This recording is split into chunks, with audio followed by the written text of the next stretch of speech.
Hi, I'm Louise and I work in the student finance team at university. My top tips for your student finance application would be this. Tip number 1 would be take responsibility for your application. It's your funding and your application, so make sure you know what's happening with it and that you're in control. Tip number 2 would be prepare your parents. So if you're going to be applying for funding based on your household income, your parents will need to supply some information. If you can let them know what they're going to need before they're confronted with that email, it really helps. Tip number 3 would be respond to anything you get from Student Finance England as soon as you can. So if they do write to you or email you asking for further evidence, make sure you send that as soon as you can.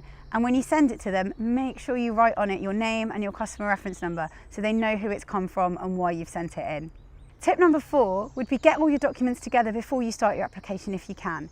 In most cases, all you'll need is a valid UK passport and your national insurance number. So if you've got those to hand when you're doing your online application, it makes things a lot easier. And tip number 5 would be keep your university involved. We don't have access to your application to student finance, but we can give you loads of advice and tips on the application process.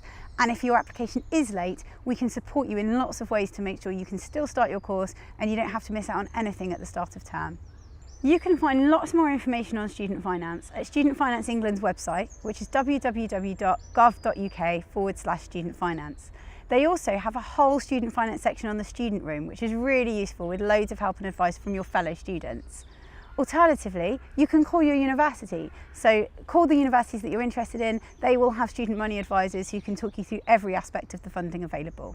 Going to university isn't just about doing a course, more than just doing your uni work. it's because it really helps you get to know new people. When you're picking your GCSEs, pick something that you love, something that you're good at and something that you think is going to be useful. No matter what course you do, it's not so much about what specific subjects you learn within that course, it's about the skills that you develop during that course.